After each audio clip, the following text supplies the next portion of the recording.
नमस्कार, नादी टीवी देख रहे हैं आप और मैं हूं आपके साथ अनुपमा खोपरे। उत्तराखंड के इस खास बुलेटिन में आपका बहुत स्वागत है। बीजेपी मिशन 2024 की तैयारियों में जुटी हुई है। लिहाजा काशीपुर में हुई बीजेपी की 2 दिवसीय बैठक में आगामी लोकसभा चुनाव को लेकर रणनीति बनाई गई। बैठक में 5 लोकसभा सीटों में 75% मतों के साथ हैट्रिक लगाने का लक्ष्य तय किया गया है। साथ ही संगठन के आगामी कार्यक्रमों की रूपरेखा भी तैयार की गई है। बीजेपी प्रदेश मीडिया प्रभारी ने बताया कि 2 जनवरी को राम मंदिर प्राण प्रतिष्ठा को लेकर महत्वपूर्ण बैठक का आयोजन होगा। इसके साथ ही 4 जनवरी को संयुक्त मोर्चा पदाधिकारी बैठक, 7 जनवरी को लोकसभा तैयारियों को लेकर बड़ी बैठक होगी। निश्चित रूप से आगामी लोकसभा चुनाव 2024 को लेकर के भारतीय जनता पार्टी के द्वारा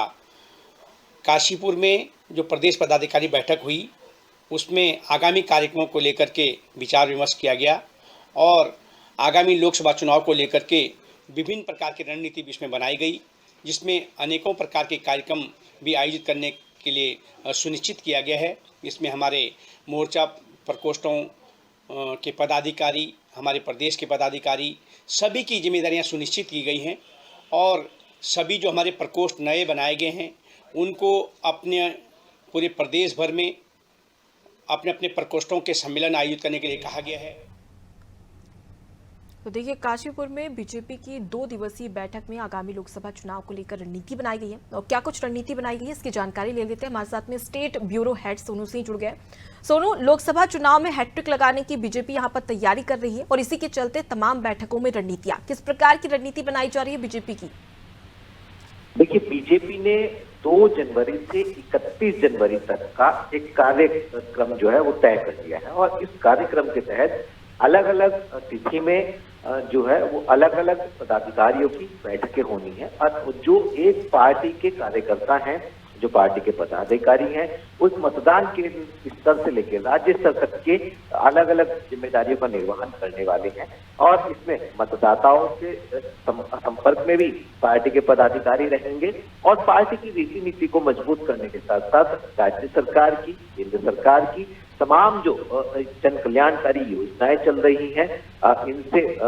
लोगों को रूबरू कराएंगे और साथ ही साथ जो लाभार्थी हैं उनसे भी संवाद किया जाएगा। तो एक के बाद एक कार्यक्रम तय किए गए हैं और एक ठोस रणनीति के तहत अब बीजेपी पूरी तरह से चुनावी मोड में नजर आ रही है और एक के बाद एक कार्यक्रम तय किए गए हैं। तो निश्चित तौर पर कहीं ना कहीं पार्टी ने एक लक्ष्य निर्धारित किया है कि 75% मतदान जो है वो आने वाले लोकसभा में बीजेपी के पक्ष में हो। इसी रणनीति के तहत तमाम पार्टी के पदाधिकारियों को जिम्मेदारी दी गई है और अब इसकी जिम्मेदारी का निर्वहन जो है वो पार्टी के पदाधिकारी आने वाले समय में करते हुए नजर आए। जी सोनू, लेकिन देखा जाए तो इस बार कहीं ना कहीं चुनौती देती हुई कांग्रेस भी नजर आ रही है, क्योंकि 2 बार बीजेपी जीत चुकी है लोकसभा चुनाव उत्तराखंड में और इस बार अगर देखा जाए तो कहीं ना कहीं कांग्रेस भी तमाम रणनीतियां बनाई जा रही है। इसलिए क्या ये जो मुकाबला है लोकसभा चुनाव का वो बीजेपी और कांग्रेस में टक्कर, कांटे की टक्कर मानी जा सकती है और कांग्रेस की क्या कुछ रणनीति है? देखिए, चुनावी लिहाज से और सियासी चश्मे से अगर हम इसको देखें तो निश्चित तौर पर क्योंकि चुनाव जो है वो एक दोनों ही पार्टियों में एक सत्ता में रह चुकी है और दूसरी इस वक्त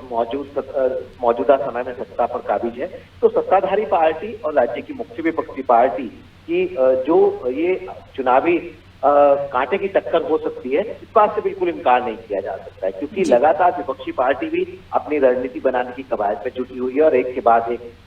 तमाम फैसले विपक्षी पार्टी के नेता जो है वो ले रहे हैं और प्रदेश स्तर से लेकर बूथ स्तर तक संगठन को मजबूत करने की बात कही जा रही है। जबकि सत्ताधारी पार्टी की हम बात करें तो जिस तरह से बीजेपी का चुनावी प्रबंधन तंत्र है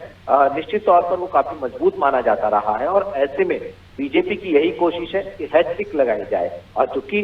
जो भी पार्टी सत्ता में होती है, ये बात बिल्कुल सही है, अगर हम इसको सियासी नजरिए से देखें तो जो मौजूदा समय में सत्ता में पार्टी होती है उसकी एंटी इनकम्बेंसी फैक्टर भी कहीं ना कहीं चुनाव में एक बड़ा फैक्टर माना जाता रहा है और ऐसे में एंटी इनकम्बेंसी होने के बावजूद जो है वो जहां राज्य की मुख्य विपक्षी पार्टी को काफी उम्मीद लग रही है, तो ये देखना होगा कि बीजेपी की जो स्ट्रैटेजी है, बीजेपी की जो रणनीति है वो आने वाले चुनावों में आखिर कितना मील का पत्थर साबित होने वाली है और जिस रणनीति को लेकर के बीजेपी आगे बढ़ रही है, इस रणनीति पे क्या 75% मतदान का